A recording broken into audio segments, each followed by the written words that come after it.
Hello students, welcome back to my channel. आज हम लोग देखेंगे डेटा मैनिपुलेशन लैंग्वेज, जिसको हम शॉर्ट फॉर्म में DML बोलते हैं। डेटा मैनिपुलेशन लैंग्वेज क्या है? फर्स्ट ऑफ ऑल देखिए, SQL में हम लोग जब भी कोई भी डेटा को स्टोर करते हैं उसको हम लोग एक स्कीमा बोलते हैं, एक स्कीमा क्रिएट करते हैं। Schema means it's a table में जो रो एंड कॉलम होते हैं। तो रो एंड कॉलम में SQL जब हम लोग यूज़ किए हैं, वो जो टेबल हम लोग फर्स्ट ऑफ ऑल क्रिएट करते हैं उसमें क्या होता है, सबसे पहले हम लोग डेटा डेफिनेशन लैंग्वेज को यूज़ करके एक स्कीमा या फिर एक टेबल को क्रिएट करते हैं, जिसमें कितने रो एंड कितने कॉलम होंगे हम लोग वो डिफाइंड कर देते हैं, एंड कॉलम में क्या क्या नाम होगा वो हम लोग डिफाइंड कर देते हैं। आज हम लोग देख रहे हैं data manipulation language. Data manipulation language means ये मैनिपुलेट कर रहा है डेटा को। मैनिपुलेट का मतलब क्या है? जब भी हम लोग कोई इंसर्ट कर रहे हैं, अपडेट कर रहे हैं, डिलीट कर रहे हैं, या फिर टेबल में कोई भी और भी एक है लॉक, जो हम लोग लॉक लगा रहे हैं ताकि कोई भी फ्यूचर में हम लोग जो डेटा सेव कर रहे हैं उसके ऊपर कोई छेड़छाड़ ना कर पाए। तो वही डेटा मैनिपुलेशन लैंग्वेज रिलेटेड हर एक छोटे छोटे पॉइंट को हम लोग देखेंगे। ये बहुत ही इम्पॉर्टेंट एक टॉपिक है। अगर आप लोग कोई फर्दर डेटाबेस के ऊपर कोई सर्विस के लिए जा रहे हो तो ये डेटा मैनिपुलेशन लैंग्वेज या फिर SQL ये बहुत ही इम्पॉर्टेंट टॉपिक है। इस टॉपिक को देखना बहुत ही इम्पॉर्टेंट है, तो अच्छे से इस वीडियो को देखिएगा। बट सबसे पहले SQL का जो DDL कमेंट मैंने वीडियो अपलोड किया है वो सबसे पहले देख लीजिएगा, उसके बाद ही ये देखिए, ताकि आप लोगों को और भी अच्छे से ये समझ में आए, क्योंकि ये एक के बाद एक होता है। तो स्टेप बाय स्टेप अगर इसको अच्छे से समझेंगे तो ही आप लोगों को बेनिफिट मिलेगा। तो अभी देखिए डेटा मैनिपुलेशन लैंग्वेज। लेकिन वीडियो में आगे बढ़ने से पहले आप सबसे रिक्वेस्ट है, जो लोग मेरे चैनल पर नए हो वो सब मेरे चैनल को सब्सक्राइब ज़रूर कर दीजिएगा और अपने दोस्तों के साथ शेयर करना मत भूलिए। तो अभी देखते हैं data manipulation language. Data definition language में हम लोगों ने क्या सीखा? एक टेबल रहता है जिसमें रो एंड कॉलम होते हैं। रो एंड कॉलम को हम लोग जब इंसर्ट कर चुके हैं, उसका डेटा टाइप क्या है, उसका वैल्यू क्या हो सकता है, कौन सा इंटीजर होगा, कौन सा कैरेक्टर लेगा, ये सब हम लोगों ने डेटा इंसर्ट कर दिया। यहाँ तक कि जो फर्स्ट कॉलम का नेम होता है वो भी हम लोगों ने इंसर्ट कर दिया, जो DDL कमेंट में होता है। अभी डेटा तो हम लोग क्रिएट कर चुके हैं, ये टेबल हम लोग क्रिएट कर चुके हैं। टेबल में मान लीजिए स्टूडेंट का रोल नंबर है, स्टूडेंट का नेम है और कौन सा सब्जेक्ट स्टूडेंट पढ़ रहा है वो सब दिखाया गया है। ये हमारा टेबल है एक स्टूडेंट बोल के। इसी टेबल में हम लोगों ने सब कुछ इंसर्ट कर दिया। अभी डेटा को तो इंसर्ट करना ज़रूरी है ताकि हम लोग डेटा को ऑर्गेनाइज वैसे यूज़ कर पाए, वही ज़रूरी है। तो डेटा को जब हम लोग इंसर्ट करना चाहते हैं तो वो हेल्प करता है डेटा मैनिपुलेशन लैंग्वेज या फिर DML लैंग्वेज। कैसे करता है देखिए, इसका डेफिनेशन सबसे पहले देख लेते हैं। DML commands are used to modify the database. It is responsible for all form of changes in the database. ये डेटाबेस में हर एक चेंजेस के लिए इम्पॉर्टेंट है, जैसे इंसर्ट करना होगा या फिर कुछ भी अपडेट करना है वो भी, या फिर हम लोगों ने कुछ गलती से एक रो या एक कॉलम दे दिया है उसको डिलीट करना है। ये सब कुछ ये डेटा मैनिपुलेशन लैंग्वेज हैंडल करता है। The comment of DML is not auto-committed. That means it cannot permanently save all the changes in the database.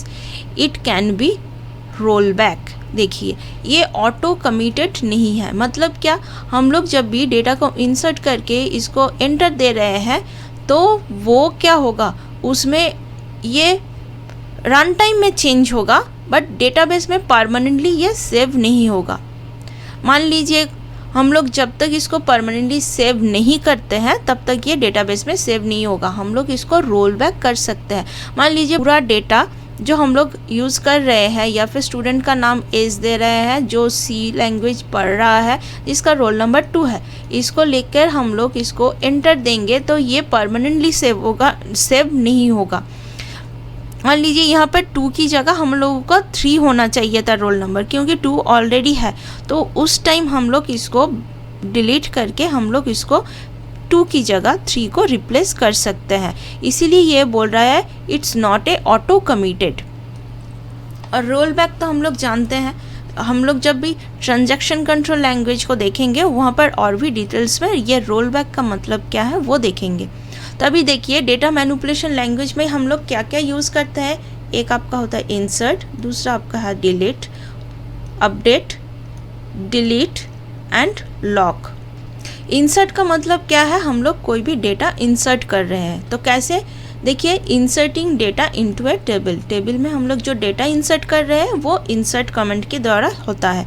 इसका सिंटैक्स क्या है, बहुत ही सिंपल है, इंसर्ट इनटू ए टेबल नेम, देन कॉलम का नाम 1 2 3 and column में वैल्यूज़ क्या होगा, वो वैल्यूज़ 1 वैल्यूज़ 2 ऐसे करके। जैसे मान लीजिए ये टेबल हम लोगों ने क्रिएट किया ना स्टूडेंट बोल के, जिसका roll number, name and subject है, तो उसमें हम लोग कैसे लिखेंगे, हम लोग लिखेंगे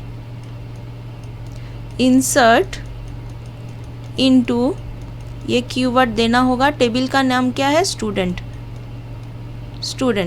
ओके, नेम, उसके बाद क्या होगा, टेबल का नाम दे दिया, अभी कॉलम क्या है, रोल नंबर है, कॉलम 2 में नेम है, शॉर्ट फॉर्म में मैं लिख रही हूँ, और कॉलम 3 में सब्जेक्ट है, ओके।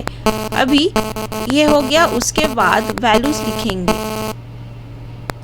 वैल्यूज़ में क्या होगा 1, स्टूडेंट का नाम क्या है, मान लीजिए एक्स है, ये सी लैंग्वेज पढ़ रहा है, तो ये लिख के हम लोग कॉलन दे देंगे एंड एंटर मार देंगे, तो ये डेटा टेबल में इंसर्ट हो जाएगा। ये जो टेबल रहेगा उसमें दिखाएगा roll number, name and subject का 1XC लैंग्वेज, ये दिखाएगा। ये तब तक चलता रहेगा हम लोगों को जितना एंटर करना होगा। उसके बाद अगर हम लोग सेकेंड टाइम इंसर्ट करेंगे तो उसमें क्या होगा, insert into student, roll number, name and subject, ये वैल्यूज़ तक सेम रहेगा। उसके बाद यहाँ पर 1 की जगह 2 होगा, x की जगह मान लीजिए y रहेगा एंड C लैंग्वेज की जगह मान लीजिए C++ पढ़ रहा है, तो ये होगा। उसके बाद हम लोग एंटर दे देंगे, तो टेबल में जब हम लोग शो करेंगे देखेंगे 2 रोल नंबर y जो C++ लैंग्वेज को पढ़ रहा है, ये हमारा टेबल क्रिएट हो जाएगा, ये हमारा आउटपुट दिखाएगा। आई होप आप लोगों को समझ में आया।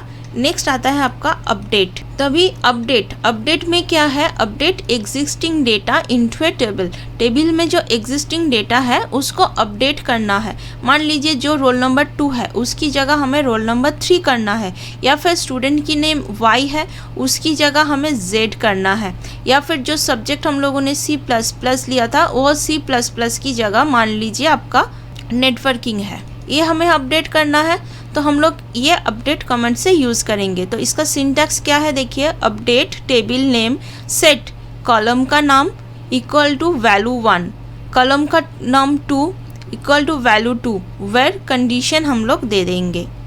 जब भी हम लोगों को कंडीशन यूज़ करना होगा तो हम लोग वहाँ पर कंडीशन यूज़ कर देंगे, या फिर हमें अगर कोई भी कंडीशन यूज़ नहीं करना है तो हम लोग ऐसे ही भी लिख सकते हैं। तो वो जो ये जो टेबल है, इसी टेबल के ऊपर अगर हम लोग अपडेट यूज़ करेंगे तो क्या लिखेंगे, अपडेट स्टूडेंट बोल के टेबल है, सेट कॉलम का नाम रोल नंबर ले लेते हैं इक्वल टू हम लोग वैल्यू 2 देंगे, वेर कंडीशन में क्या है, रोल नंबर 1 जो है उसकी जगह हम लोग 2 लिखेंगे। बहुत ही सिंपल है। या फिर और भी कोई कंडीशन होता है जो roll number less than equal to 1 है, या फिर जब हम लोग एम्प्लॉय की टेबल में उसके लिए सैलरी लेते हैं, कंडीशन तो हम लोग कोई भी ले सकते हैं। सैलरी जिसका ग्रेटर देन 5000 है उसका सैलरी हमें 6000 करना है, तो ये हम लोग कंडीशन अप्लाई कर देते हैं। तो वहाँ पर क्या होगा, सैलरी जहाँ जिस लोगों का 5001 है उन सब का 6000 हो जाएगा। ऐसे करके हम लोग अपडेट कमेंट को यूज़ करते हैं। नेक्स्ट हमारा आता है डिलीट। अभी इंसर्ट हो गया, अभी अपडेट भी हो गया, अभी कुछ अगर रॉन्ग डेटा हम लोग इनपुट कर चुके हैं टेबल में तो उसको डिलीट भी करना होगा। तो उसको हम लोग कैसे डिलीट करेंगे, देखिए अभी डिलीट में क्या है, delete records from the table, delete from table name where condition, यहाँ पर भी कंडीशन अप्लाई होता है, क्योंकि अगर हम लोग just delete from table name दे देंगे तो हमारा ये जो पूरा टेबल है, ये पूरा टेबल डेटाबेस से डिलीट हो जाएगा, तो वो हम लोग नहीं कर सकते। ये हमारा परमानेंटली सेव नहीं होता है, रोल बैक करके भी हम लोग इस अगर गलती से ये हो गया है, डिलीट फ्रॉम टेबल नेम से एंटर हम लोग कर चुके हैं, तो ये डेटाबेस टेबल से डिलीट हो जाएगा, तो उसको हम लोग रोल बैक भी कर सकते हैं। बट अगर हम लोग कंडीशन दे देते हैं तो पर्टिकुलर वही डिलीट होता है। जैसे मान लीजिए किसी का सैलरी 5000 है, उसको हमें डिलीट करना है, तो हम लोग कैसे लिखेंगे, डिलीट फ्रॉम टेबल का नाम हम लोग मान लीजिए एम्प्लॉय टेबल देख रहे हैं, या फिर स्टूडेंट का टेबल ही देख लीजिए। ये स्टूडेंट जो C++ यूज़ पढ़ रहा है उसका डेटा हमें डिलीट करना है, तो हम लोग क्या करेंगे, यहाँ पर स्टूडेंट बोल के टेबल का नाम दे देंगे, टेबल का नेम दे दिया। अभी वेयर क्लॉज यूज़ करेंगे, क्या, सब्जेक्ट का नाम इक्वल टू C++। तो अभी इसको लिख के हम लोग अगर एंटर दे देते हैं तो क्या होगा, ये टेबल में जो कॉलम है, रो है, वो रो डिलीट हो जाएगा। मतलब जिसका रोल नंबर 2 था, जो Y था, जो C++ पढ़ रहा था, उसका रिकॉर्ड पूरा डिलीट हो जाएगा। डेटाबेस में टेबल एज इट इज़ रहेगा, स्कीमा जो है वो एज इट इज़ रहेगा, बट ये जो रो है पर्टिकुलर, ये रो डिलीट हो जाएगा। अभी नेक्स्ट क्या आता है आपका लॉक। लॉक क्या है, ये जो लॉक है ये टेबल कंट्रोल करता है, कैसे, कॉन्करेंसी के लिए ये टेबल यूज़ होता है, जिसका सिंटैक्स क्या है देखिए। कॉन्करेंसी मतलब हमें डेटा को, जो डुप्लीकेट डेटा है उस डुप्लीकेट डेटा को हटाना है और टेबल में कंसिस्टेंसी रखना है। मतलब एक ही लाइन में एक ही रो, एक ही कॉलम हर बार रिपीट नहीं होना चाहिए, कोई भी रॉन्ग डेटा हमें टेबल में नहीं रहना चाहिए, ये सब कंसिस्टेंसी मैटर करता है। तो अभी हम लोग जब बिग डेटाबेस के ऊपर काम करते हैं तो टेबल में कंकरेंसी बहुत ही इम्पॉर्टेंट है। तो इसका सिंटैक्स क्या है देखिए, log table name in lock mode. ये जो लॉक मोड है ये बहुत टाइप के होते हैं, हम लोग जब टेबल इंडेक्सिंग को देखेंगे वहाँ पर अच्छे से समझेंगे ये लॉक क्या है। आप सिर्फ ये समझ लीजिए, ये लॉक की वर्ड यूज़ करके टेबल का नेम देके हम लोग लॉक को यूज़ करते हैं। लॉक मोड में क्या होता है, आपका सिर्फ रो को लॉक करना होता है, सिर्फ स्कीमा को लॉक करना होता है, या फिर पर्टिकुलर एक कॉलम को लॉक करना होता है। ये सब हम लोग जब भी डेटा मॉडिफाई करते हैं तो उस टाइम हम लोग ये लॉक लगा देते हैं, और जब जिसके पास ये ग्रैंड होता है ये डेटाबेस कंट्रोल करने के लिए, जैसे मैंने पहले भी बताया गूगल के जो CEO है वो कुछ पर्सन को परमिशन देते हैं उसका जो ह्यूज डेटा है उस डेटा को मॉडिफाई करने के लिए। तो उस टाइम क्या होता है, एक पर्सन एक डेटाबेस के ऊपर काम करता है, तो उस टाइम एक पर्सन एक लॉक लगाकर उस टाइम उसको काम करता है। कभी आप लोगों ने देखा होगा जब भी हम लोग गूगल में कोई भी पेज को सर्च करते हैं या फिर बैंकिंग साइट के सर्वर को देखते हैं तो हमें ऐसा कभी 404 करके एरर आता है जो हमारा मेंटेनेंस के लिए एरर को शो करता है। तो उस टाइम क्या होता है, उस डेटाबेस में उस पर्टिकुलर टेबल या फिर उस पर्टिकुलर डेटा के ऊपर यूज़र, हमारा जो डेटाबेस हैंडलर पर्सन है जो हैंडल करता है, वो उस टाइम उसी टेबल के ऊपर काम करता है। तो उस टाइम वो लॉक लगा लेता है, जैसे मैंने बताया कॉलम में या फिर पूरे के पूरे स्कीमा के ऊपर, मतलब पूरे टेबल के ऊपर ऐसे करके लॉक लगा लेता है। तो इसको और भी अच्छे से हम लोग इंडेक्सिंग में देखेंगे। डेटाबेस इंडेक्सिंग जो होता है डेटाबेस में, उसके अंदर हम लोग ये लॉक को और भी अच्छे से देखेंगे, जिसमें एक एक्सक्लूसिव लॉक भी होता है। तो आई होप आप लोगों को डेटा मैनिपुलेशन लैंग्वेज क्या है वो समझ में आया। अभी हम लोग देखते हैं डेटा कंट्रोल लैंग्वेज क्या है। नेक्स्ट हमारा आता है, हम लोगों ने DDL देख लिया, उसके बाद डेटा मैनिपुलेशन लैंग्वेज भी देख लिया। अभी आता है डेटा को कंट्रोल करना। हमने स्कीमा कर दिया, डेटा भी इंसर्ट कर दिया, अभी डेटा को तो कंट्रोल भी करना होगा ताकि हर कोई इसी डेटा को कोई भी चेंज ना कर पाए। उसके लिए हमें डेटा कंट्रोल में कुछ लॉक लगाना ज़रूरी है। जैसे हम लोग देखिए, ये बैंकिंग का जो डेटा है, पर्टिकुलर एक पर्सन के लिए एक पर्टिकुलर अकाउंट दिया जाता है, एक पर्सन के लिए एक अकाउंट दिया जाता है। उसी अकाउंट में वो पर्सन अपनी अकाउंट से क्रेडिट कर सकता है, किसी और अकाउंट से क्रेडिट कर सकता है, डेबिट कर सकता है, या फिर कुछ परचेज कर सकता है। ये depend on the this person. तो वो ये पर्सन के पास ही सिर्फ परमिशन है वो अपने अकाउंट को कंट्रोल करने के लिए। तो उसी तरह से जब भी हम लोग बिग डेटा के ऊपर काम करते हैं, जैसे गूगल मान लीजिए या फिर अमेज़ॉन, ये सब बड़े बड़े जो कंपनियां हैं उसके पास ह्यूज डेटा होता है। तो उसके पास वो जो डेटा वो यूज़ करते हैं, हम लोग तो सिर्फ उसका एक आउटपुट देखते हैं, जिसमें हम लोग कोई भी सर्च करते हैं तो उसका आउटपुट हमें दिखाई देता है। एक्चुअल डेटा जो बैक एंड में काम कर रहा है वो डेटा हम लोगों को हैंडल करने नहीं देता। क्यों? क्योंकि अगर हम लोगों ने गलती से भी एक भी रो या फिर एक भी कॉलम को यूज़र अगर डिलीट कर देगा तो वो जो पूरा डेटाबेस है उसी बिग कंपनी का, वो तो लॉस हो जाएगा। उसको तो फिर से रिकवर कर नहीं पाएगा, क्योंकि उनको पता नहीं चलेगा कौन सा यूज़र वो कर चुका है। तो इसीलिए हम लोग अगर अपने डेटा को सिक्योर रखने के लिए कुछ परमिशन देते हैं, जिसको हम लोग डेटा कंट्रोल लैंग्वेज बोलते हैं, जो हमें DCL लैंग्वेज बोल रहे हैं। तो वो क्या है? DCL command are used to grant and take back authority of from any database user. मतलब क्या है? वो परमिशन देता है अपने डेटा को कौन कौन लोग ग्रांट कर सकता है, एंड उसके बाद अगर कोई ग्रांट को वापस लेना चाहे या फिर वो अथॉरिटी को बैक करना चाहे, ये सब करता है डेटा कंट्रोल लैंग्वेज, जिसमें हमारा एक होता है आपका ग्रांट एंड दूसरा है आपका रिवॉक। एक है आपका ग्रांट एंड दूसरा है हमारा रिवॉक। देखिए, जब हम लोग गूगल, अमेज़ॉन, फ्लिपकार्ट ये सब जब सर्च करते हैं, मेनली गूगल पे देखिए हम लोग ह्यूज डेटा, हम लोग मैप भी यूज़ कर सकते हैं।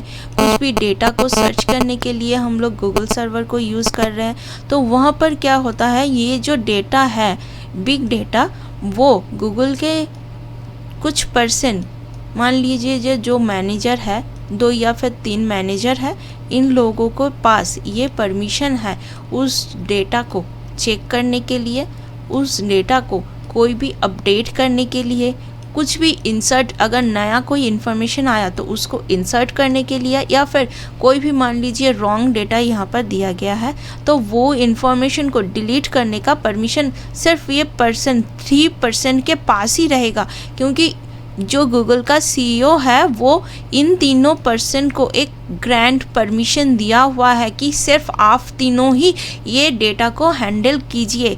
उसके अलावा कोई और अगर हैंडल करेगा तो उस लोगों के पास कोई अथॉरिटी नहीं रहेगा हैंडल करने के लिए। तो ये ग्रांट परमिशन क्या बोल रहा है? Assign new privileges to a user account allowing access to specific database subject actions और functions। जैसे एक अकाउंट होता है एक बैंकिंग का, एक पर्सन वो अपने फैमिली मेम्बर में किसी एक को अपना पासवर्ड दिया हुआ है, तो वो पासवर्ड अगर कोई भी ये फैमिली मेम्बर में एक जो पर्सन है उसको अगर मालूम है तो क्या होगा, एट ए टाइम ये भी यूज़ कर सकता है, ये भी यूज़ कर सकता है। नॉट एट ए टाइम, मतलब एक के बाद एक यूज़ कर सकता है। मतलब ये डेटा को ये भी यूज़ कर सकता है, ये भी यूज़ कर सकता है। किसी को डेटा सेंड करना होगा, किसी को मनी, या फिर इसी अकाउंट से कुछ भी परचेस करना है तो ये भी कर सकता है, ये भी कर सकता है, अगर इसके पास पासवर्ड रहेगा। मतलब ये पर्सन अपने फैमिली मेम्बर में एक पर्सन को उसका अकाउंट एक्सेस करने के लिए उसका परमिशन दे रहा है, मतलब ग्रांट कर रहा है। उसी तरह से ये डेटाबेस भी सेम है। तो ग्रांट परमिशन कैसे देता है? जो डेटाबेस यूज़र है, जो अथॉरिटी पर्सन है, वो कैसे कर सकता है? ये ग्रांट प्रिविलेज टाइप, कौन सा प्रिविलेज दे रहा है, उसके बाद कॉलम लिस्ट, उसके बाद कौन से सब्जेक्ट के ऊपर, जैसे एक आपका टेबल है 1, एक टेबल है 2, एक टेबल है 3, तो ये 1, 2 एंड 3 टेबल है। तो वह टेबल में कौन सा परमिशन दे रहा है कि हर एक डेटा को चेंज कर सकता है या फिर पर्टिकुलर एक कॉलम को या फिर एक पर्टिकुलर रो को दे रहा है। तो उसके बाद विथ ग्रांट ऑप्शन ये यस और नो होता है। ग्रांट ऑप्शन यस होगा या फिर ग्रांट ऑप्शन नो होगा। ये करके ये ग्रांट का एक पूरा सिंटैक्स है। जब भी ये दे देगा तो ये इस पर्सन इसको अथॉरिटी दे देगा कि हाँ मेरा ये अकाउंट आप एक्सेस करो। उसके बाद देखिए ये तो परमिशन दे दिया। अभी मान लीजिए गूगल में 3 पर्सन जिसके पास डेटा को हैंडल करने का परमिशन है, ग्रांट परमिशन है, उसमें से एक पर्सन चला जा रहा है। तो ये जो चला जा रहा है तो वो पर्सन के पास अगर परमिशन रहेगा तो वो क्या, वो ओपोनेंट जो कंपनी रहेगा वो चाहेगा क्या, इस पर्सन को यूज़ करके गूगल का सारे डेटा हैक कर ले। तो वो तो कोई भी अपने कंपनी के लिए नहीं चाहेगा। तो क्या होगा, उस पर्सन के पास से जितने भी ग्रांट परमिशन हम लोगों ने दिया था उसको रिवॉक कर लेंगे, उसी परमिशन को हम लोग रोल बैक कर लेंगे या फिर हम लोग बोल सकते हैं वो अथॉरिटी को बैक कर लेंगे। ये काम करता है ये revoke. Remove the previous grant privileges from A user account, वो जो हम लोगों ने प्रिविलेज दिया था ग्रांट प्रिविलेज वो सब हम लोग वापस ले रहे हैं। Taking away their access to contain database objects और एक्शंस, मतलब वो अब उस डेटाबेस को, इस डेटाबेस को एक्सेस नहीं कर सकता है। ये अगर हम लोग प्रिविलेज वापस ले लेंगे तो मेरा डेटा जो है वो सिक्योर रहेगा। तो उसका सिंटैक्स क्या है, रिवॉक ग्रांट ऑप्शन फॉर, हम लोगों ने यहाँ पर जो ग्रांट ऑप्शन दिया था वो ले देंगे यहाँ पर, देन प्रिविलेज टाइप, ये कीवर्ड लिखेंगे तो कौन से चीज़ के ऊपर दिए थे वो टेबल 1 टेबल 2 वो लिखेंगे। ऑन ऑब्जेक्ट टाइप, ऑब्जेक्ट का नेम, कौन से ऑब्जेक्ट के ऊपर हम लोगों ने, कौन से पर्सन के ऊपर हम लोगों ने ये दिया था।